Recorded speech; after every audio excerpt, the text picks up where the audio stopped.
Hello aspirants, welcome to Disha YouTube channel. Disha के YouTube channel में आपका बहुत बहुत स्वागत है। In today's video we are going to discuss a very very important topic का नाम है places of worship act. And I am sure if you are following the current affairs daily news from the Hindu और the Indian Express और any other source, आपने इस topic के बारे में ज़रूर सुना होगा, ज़रूर पढ़ा होगा। और ये टॉपिक हमारे आने वाले हर एग्ज़ाम के लिए, whether you're preparing for UPSC prelims, UPSC mains, CDS, CAPF और any other exam, ये टॉपिक अभी हमारे देश में काफ़ी चर्चा में है, न्यूज़ में है। That is why it is very very important अगर अपने एग्ज़ाम पॉइंट ऑफ व्यू से हम बात करते हैं तो आज की वीडियो में कि जो भी इंपॉर्टेंट चीज़ें हैं इस एक्ट के आसपास, we are going to discuss all of that. We are going to discuss all the provisions and कि न्यूज़ में क्यों है ये, उस बारे में भी हम चर्चा करेंगे। तो आइए स्टार्ट करते हैं। तो first of all we have to understand कि एक्चुअली कंट्रोवर्सी क्या है और एक्चुअली न्यूज़ क्या है। तो आई एम श्योर आपने वाराणसी का नाम ज़रूर सुना होगा। It is one of the most famous religious city in the world, जो कि इंडिया में है। सेकंड, ऐसा कहा जाता है कि जो वाराणसी है it is the oldest city of the world, सबसे पुरानी सिटी है पूरे वर्ल्ड की, not in even only in India, पूरे वर्ल्ड की यहाँ बात कर रहे हैं। तो जब हम यहाँ पे काशी विश्वनाथ टेम्पल की बात करते हैं जो कि सिचुएटेड है वाराणसी में, उसके बिल्कुल साथ में ही एक मॉस्क है, एक मस्जिद है जिसका नाम है ज्ञान व्यापी मॉस्क। अभी कुछ लोगों ने एक वाराणसी कोर्ट के अंदर, लोकल कोर्ट के अंदर एक प्ली डाली, एक अर्जी डाली है कि, और अर्जी में ये कहा गया है कि भाई जो ज्ञान व्यापी मॉस्क है विश्वनाथ टेम्पल के साथ, काशी टेम्पल के साथ, जो पहले वो एक टेम्पल थी, शिव टेम्पल थी, बाद में उसको तोड़ के, बाद में उसको एक्सप्लॉइट करके एक वहाँ मस्जिद बनाई गई है। तो अब जो हमारे वहाँ पे जो प्ली डाली गई है कोर्ट के आगे, उनका कहना यह है कि वहाँ पे एक सर्वे कराया जाए और अगर वहाँ पे पहले मंदिर था तो मस्जिद को तोड़ के दोबारा मंदिर बनाया जाए। जैसे हमने बाबरी मस्जिद केस के अंदर देखा था कि बाबरी मस्जिद को तोड़ के अब वहाँ पे अयोध्या के अंदर राम मंदिर बनाया जा रहा है, तो ऐसा ही कुछ एक प्ली डाली गई है कि जो अभी सिचुएटेड मॉस्क है उसको तोड़ के जो पहले उसका मंदिर था वही वहाँ पे बनाया जाए। ठीक है, तो इलाहाबाद कोर्ट ने एक ऑर्डर दिया है कि ज्ञान व्यापी मॉस्क का एक वीडियोग्राफ्ट सर्वे कराया जाए और ये देखा जाए कि जो प्ली के अंदर जो हमारे लोग बोल रहे हैं, जिसमें प्ली के अंदर जो पॉइंट रखा गया है कि इट वॉज अ टेम्पल, किया वो सही है या गलत है। उसके बाद देखा जाएगा कि हमने क्या डिसीजन लेना है। तो इस चीज़ को लेकर काफ़ी कंट्रोवर्सीज भी हैं कि भाई एक एक्ट है हमारे देश में, प्लेसेस ऑफ वर्शिप एक्ट, जो कि कहता है कि आफ्टर द इंडिपेंडेंस 15 अगस्त 1947 के बाद किसी भी अगर धार्मिक स्थल का, एक रिलीजियस प्लेस का, जो भी अभी एक्चुअल जिस भी वो रिलीजन को बेस करती हैं, जो भी उनका अभी प्रेजेंटली जो सिचुएशन है, उस जो कैरेक्टर है उसको आप चेंज नहीं कर सकते हो, ये प्लेसेस ऑफ वर्शिप एक्ट कहता है। और प्लेसेस ऑफ वर्शिप एक्ट के अंदर कुछ एग्जाम्पशंस भी हैं, तो हम इस वीडियो में आगे उसको भी समझेंगे। हमने बेसिक न्यूज़ के बारे में समझ लिया है कि that the ongoing row over Gyanvapi mosque situated next to Kashi Vishwanath temple complex in Varanasi has once again brought to the force to the controversy around the Places of Worship Act 1991. The recent controversy began when 5 Hindu women filed a plea to worship idols within the Gyan Vyapi mosque complex. The plea claimed that mosque was built after demolishing a temple which stood there in the 17th century. तो plea में यही कहा गया है कि पहले ये temple था, बाद में उसको तोड़ के मस्जिद बनाया गया है। देखो हमारे लिए ना ये चीज़ें इंपॉर्टेंट नहीं है, लेकिन क्या न्यूज़ है ये पता होना बहुत ज़रूरी है। हमारे लिए ज़रूरी है, हमारे लिए ज़रूरी ये है कि प्लेसेस ऑफ वर्शिप एक्ट क्या कहता है, प्लेसेस ऑफ वर्शिप एक्ट के प्रोविजंस क्या है, तो हम इसको अच्छे से समझने का ट्राई करेंगे। So the places of worship act prohibits conversion of any place of worship and provides for the maintenance of religious character of any place of worship as it existed on 15th day of August 1947। देखो places of worship act basically ये कहता है कि 15th August 1947 पे, exact उस date पे, किसी भी रिलीजियस प्लेस का जो भी करेक्टर था, ठीक है, उसको आप चेंज नहीं कर सकते, वो जैसा है वैसा ही रहेगा। ठीक है, तो अब क्वेश्चन उठेगा कि अगर ऐसा है that places of worship act says we can not change the religious character of any place of worship as it existed on 15th August 1947, तो फिर अयोध्या के अंदर राम मंदिर कैसे बन रहा है? देखो बाबरी मस्जिद का केस इस पूरे एक्ट में एक एक्सेप्शन रखा गया है, ठीक है, उसको एग्जेम्प्टेड कर दिया गया है इस एक्ट से। उसको जो प्रेजेंट सिचुएशन थी 1991 1992 के आसपास, उसके आसपास उस दायरे में उसको समझ के जो डिसीजन लिया गया था, वो डिसीजन ये लिया गया था कि बाबरी मस्जिद केस को हम इस पूरे एक्ट से बाहर रखेंगे, यानी कि एग्जाम्प्ट रखेंगे। तो ये आपको माइंड में रखना है कि ये एक एग्जाम्पशन है। और एग्जाम्पशन हम इस बारे में पढ़ेंगे। The disputed site at Ayodhya was exempted from the act due to this exemption. The trial in the Ayodhya court proceeded even after the enforcement of this law. इसके अलावा क्या एग्जाम्पशंस हैं वो भी हमारे लिए इंपॉर्टेंट हो जाती हैं, क्योंकि इस ऐसे एग्जैक्ट पॉइंट ही यूपीएससी पूछ लेगा आपसे। Any place of worship which is an ancient and historical monument और an archaeological site covered by ancient monuments and archaeological sites and remain act 1958। अगर कोई एंशियंट साइट, हिस्टोरिकल मोन्यूमेंट या फिर और कोई आर्कियोलॉजिकल साइट, एंशियंट मोन्यूमेंट्स या archaeological sites and remain acts 1958 के अंदर आती है, तो वो हमारे प्लेसेस ऑफ वर्शिप एक्ट 1991 से एग्जेम्प्ट हो जाती है, ठीक है। मतलब उसके हम करैक्टर को चेंज कर सकते हैं, उसके अंदर हम चेंजेस लेके आ सकते हैं, उसके लिए हमारे कोर्ट में केस करा जा सकता है। सेकंड पॉइंट है any suit that has been finally settled और डिस्पोज्ड ऑफ। देखो ऐसा कोई सूट जो ऑलरेडी सेटल्ड हो चुका है, डिस्पोज्ड ऑफ हो चुका है, जो कंट्रोवर्सी थी, जो इशू था वो सोल्व हो चुका है, कोर्ट का ऑर्डर आ चुका है, तो उसको आप एग्जेम्प्ट कर सकते हो। उसको भी एग्जेम्प्ट रखा गया है कि उसके बारे में हम इस केस एक्ट के अंदर बात नहीं करेंगे।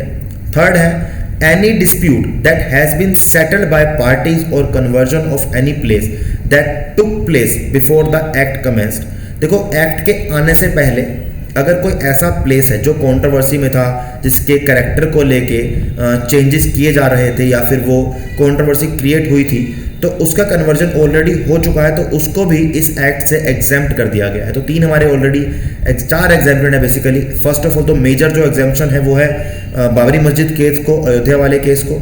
सेकंड हमारा जो अगर कोई ऐसा एंशियंट या फिर हिस्टोरिकल मोन्यूमेंट है जो कि एंशियंट मोन्यूमेंट या फिर आर्कियोलॉजिकल साइट के अंडर आता है, किसी का कोई ऐसा केस, कोई सूट है जो फाइनली सेटल हो चुका है, या कोई ऐसा केस या ऐसा डिस्प्यूट जो दोनों पार्टीज ने मिलकर आपस में सेटल कर लिया है before the commencement of act, ठीक है, तो उसको हम कैरेक्टर को चेंज कर सकते हैं। आगे बढ़ते हैं। प्रोविजन क्या क्या कहती है? कुछ 5 सेक्शन है, आपको पांचों के पांचों सेक्शन 4 सेक्शन है, चारों सेक्शन आपको याद होने चाहिए। सेक्शन 3 कहता है The section of the act bars the conversion in full or part of a place of worship of any religious denomination into a place of worship of a different religious denomination or even a different segment of the same religious denomination. Section 3 ये बोलता है कि आप किसी भी worship of place को किसी दूसरे धर्म के अंदर चेंज नहीं कर सकते हो, और इवन आप जिस धर्म का अभी प्रेजेंट टाइम पे एक प्लेसेस ऑफ वर्शिप या प्लेस ऑफ वर्शिप जिस धर्म का है, आप उसके दूसरे सेगमेंट में भी उसको चेंज नहीं कर सकते हो। जैसे हमने देखा है कि जैन धर्म के अंदर, बुद्ध धर्म के अंदर काफ़ी सारे सेगमेंट्स हैं, तो अगर किसी पर्टिकुलर सेगमेंट से, जैन के पर्टिकुलर सेगमेंट से कोई मंदिर है, तो आप उस मंदिर को जैन धर्म के दूसरे सेगमेंट के अंदर भी चेंज नहीं कर सकते हो। सेक्शन 3 ये कहता है। सेक्शन 4(1) क्या कहता है? It declares that the religious character of place of worship shall continue to be the same as it existed on 15th August 1947। हमने ये बात पहले भी समझी है कि ये एक्ट हमें कहता है कि किसी भी प्लेस ऑफ वर्शिप का जो कैरेक्टर है, you can not change it, ठीक है। जो भी हमारा एक एग्जैक्ट जो रिलीजियस कैरेक्टर है, जिस हम भगवान की यहाँ पूजा करते हैं, जो भी जिस धर्म का वो प्लेस ऑफ वर्शिप है, जो एग्जैक्ट 15 अगस्त 1947 आज़ादी वाले दिन पे जो था, आगे भी एंड तक वही रहेगा जब तक इस एक्ट में कोई चेंज नहीं किया जाता। सेक्शन 4(2) कहता है इट सेज एनी सूट और legal proceedings with respect to the conversion of the religious character of any place of worship existed on 15th August 1947 pending before any court shall abate and no fresh suit और legal proceeding shall be instituted. Section 4(2) कहता है कि 15th August 1947 को अगर किसी place of worship को लेके, किसी मंदिर मस्जिद को लेके कोई भी लीगल प्रोसीडिंग अगर चल रही थी, तो उसी दिन उसको ख़त्म कर दिया जाएगा।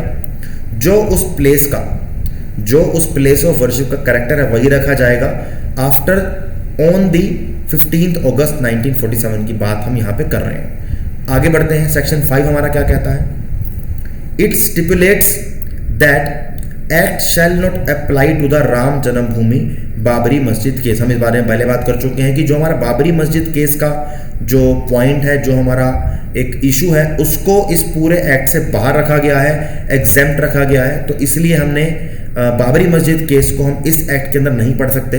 तो इसीलिए बाबरी मस्जिद केस का जो डिमोलिशन हुआ था, उसके डिमोलिशन के बाद अब राम मंदिर बनने जा रहा है एंड वी होप कि सब कुछ अच्छा रहे वहाँ पे। इस मंदिर की वजह से इकोनॉमिक डेवलपमेंट हो, एम्प्लॉयमेंट क्रिएट हो और एक ऐसा एक मंदिर बने जिसको बाहर देश से विदेश से लोग हमारे देश में देखने आए।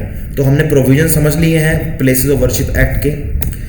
अब हम समझेंगे कुछ काशी विश्वनाथ टेम्पल के बारे में। तो Kashi Vishwanath temple is one of the most famous temple all over the world and it belongs to lord Shiva. भगवान शिवा को का मंदिर है ये। तो आपका भी एग्जाम आने वाला है या आपका कोई भी एग्जाम है तो भगवान शिवा को पूजा करके भगवान शिवा को थैंक यू बोल के, thank you for your life, thank you for the opportunity that you am preparing for any particular exam. आप अपना एग्जाम देने जाओ। साथ साथ काशी विश्वनाथ टेम्पल के बारे में पढ़ रहे हैं तो it is one of the 12 jyotirlingas. काफ़ी फेमस टेम्पल है पूरे वर्ल्ड में, वाराणसी के अंदर है, जो कि ऑलरेडी काफ़ी एक रिलीजियस एक कैपिटल कहा जाता है, रिलीजियस एक सिटी है पूरे वर्ल्ड में, एक फेमस सिटी है। हम कुछ हिस्ट्री अगर पढ़ते हैं काशी विश्वनाथ टेम्पल की तो यहाँ पे हमने कुछ ईयर्स दिए हैं। जैसे हमने ये अभी देखो, एक पॉइंट ये है कि भाई 1194 से पहले जो काशी विश्वनाथ टेम्पल का पुराना हमारा जो पास्ट है उसके बारे में कोई इन्फॉर्मेशन नहीं प्रोवाइडेड है। उसके बारे में जो किसने बनाया है वो अननोन है अभी। तो अभी हमें ये पता है कि 1194 में जब दिल्ली सल्तनत इंडिया में स्टार्ट हुई थी, दिल्ली के आसपास, या फिर उन्होंने बाद में जाके यूपी बिहार को भी कवर किया था, प्रेजेंट यूपी बिहार को, और उनके बाद में बंगाल भी कवर किया, राजस्थान, गुजरात और नीचे भी गए। तो कुतुबुद्दीन ऐबक ने 1194 में टेम्पल को डिस्ट्रॉय किया था, ठीक है। फिर 1230 के अंदर एक गुजराती मर्चेंट ने, जो कि दिल्ली सल्तनत के अंदर ही काम करते थे, उन्होंने इस टेम्पल को दोबारा रिकंस्ट्रक्ट किया था। आगे बढ़ते हैं, 1498 1517 के आसपास दोबारा इस टेम्पल को डिस्ट्रॉयड किया गया। अब डिस्ट्रॉयड किया था सिकंदर लोधी ने। तो this temple was destroyed again by Sikandar Lodhi और ड्यूरिंग द रूल और रेन ऑफ सिकंदर लोधी। आगे बढ़ते हैं 1595 में, जब भाई इतना हो गया तो दोबारा इस टेम्पल को रीबिल्ड किया गया। Then Raja Man Singh of Amer reconstructed this temple and even the during the rule of Mughal emperor Akbar, Raja Todarmal further renovated the temple. हमने सुना है कि Raja Todarmal one of the Navratnas of Akbar, और अकबर की मर्जी से, अकबर की एक यस के बाद ही राजा टोडरमल ने इस टेम्पल को रिकंस्ट्रक्ट कराया था। लेकिन उसके बाद जब हमारे एम्परर औरंगजेब आए, या औरंगजेब ने जब गद्दी संभाली मुगल एम्पायर की, तो उन्होंने दोबारा टेम्पल को डिस्ट्रॉय किया और वहाँ पे ज्ञान व्यापी मॉस्क बनाई। यही पूरा केस है। इस केस के बारे में ही जो प्ली है वही है अभी कोर्ट के अंदर। अभी तो केस सुप्रीम कोर्ट तक पहुंच चुका है और कोर्ट अभी ये कहा जा रहा है कि हम उसको सर्वे किया जाए। और यही पॉइंट है कि उन्होंने बोला है कि यहाँ पे जो अभी ज्ञान व्यापी मॉस्क है, वहाँ पे पहले टेम्पल हुआ करता था, लेकिन अगर हम प्लेसेस ऑफ वर्शिप एक्ट के अकॉर्डिंग जाएंगे तो ज्ञान व्यापी मॉस्क का जो अभी ओरिजिनल करेक्टर है वो मस्जिद है, तो वो चेंज नहीं होना चाहिए जैसा हमारा एक्ट कहता है। अगर इस भी केस को एग्जेम्प्ट कर दिया जाएगा तो अलग पॉइंट है। आगे हम पढ़ते हैं कि 1730 के अंदर क्या था। तो 1730 के अंदर राजा सिंह ऑफ आमेर ने, राजा जयसिंह ऑफ आमेर ने 1730 में इस टेम्पल को दोबारा रीबिल्ड किया था, ठीक है। तो Raja Jaisingh of Amer rebuild this temple और रिकंस्ट्रक्टेड दिस टेम्पल इन 1730। और 1742 के अंदर एक मराठा रूलर थे Malhar Rao Holkar made a plan to demolish the mosque and reconstructed the temple. However उनका ये प्लान नहीं एकदम करेक्ट बैठ पाया था और एग्जीक्यूट हो पाया था। तो ही प्लान कि हम जो मॉस्क है उसको गिरा देंगे और टेम्पल को, पूरा टेम्पल को अच्छे से रिकंस्ट्रक्ट करेंगे। लेकिन अभी जो हमारा प्रेजेंट हमें शेप देखने को मिलती है हमारे टेम्पल की, वो जो 1780 में टेम्पल बना था, द टेम्पल जो मल्हार राव की डॉटर इन लॉ है Ahilya Bai Holkar constructed the present temple adjacent to the mask.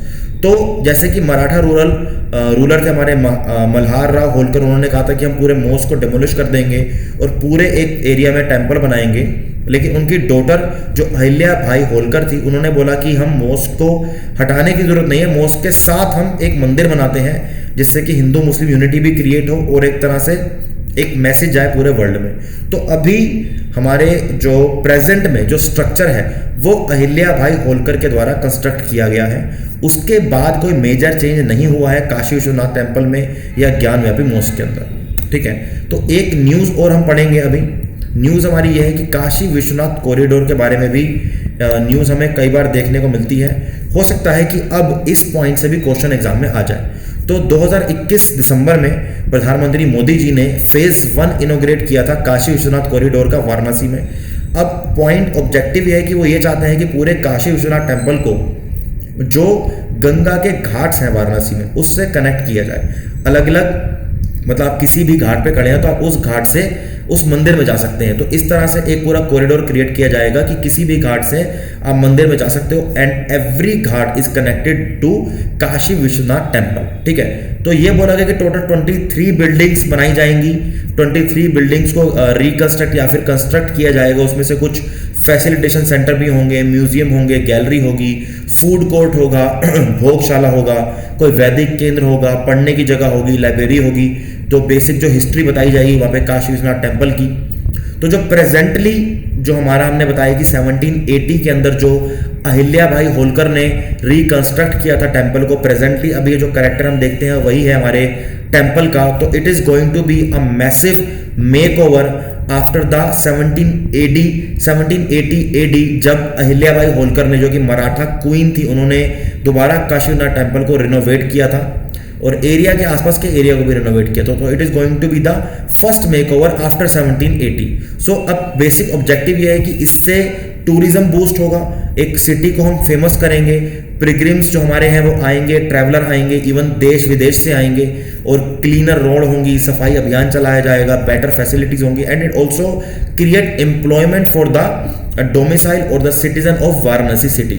वहाँ पे एक लिविंग स्टैंडर्ड अच्छा करना चाहते हैं, पूरी सिटी को एक धार्मिक स्थल बनाना चाहते हैं। Already Varanasi is a famous religious place, but with this initiative I am sure it is going to be very very good for the Varanasi tourism, Varanasi living standard of people. जो वहाँ की रोड है, जो वहाँ की लेन्स है, ड्रेनेज सिस्टम है, जो गंगा है, सफाई के ऊपर ज़्यादा ध्यान दिया जाएगा। तो आज की वीडियो में इतना ही था। हमने काशी विश्वनाथ टेम्पल की हिस्ट्री के बारे में पढ़ा है। जो न्यूज़ है हमने वो पढ़ा है कि प्लेसेस ऑफ वर्शिप एक्ट आपके एग्जाम को लेके बहुत इंपॉर्टेंट है, हमने वो इस पूरी वीडियो में कवर कर लिया है। मैं हूं आपके faculty Sahil Madan. Thank you so much. आप हमारे साथ इंस्टाग्राम, टेलीग्राम, फेसबुक, लिंक्डइन पे जुड़ सकते हैं to get more information about the upcoming exam, to get the informative video. और आप हमारे यूट्यूब चैनल को सब्सक्राइब करो, फॉलो करो, शेयर करो और हमारी बाकी वीडियोस भी देखो। Thank you so much.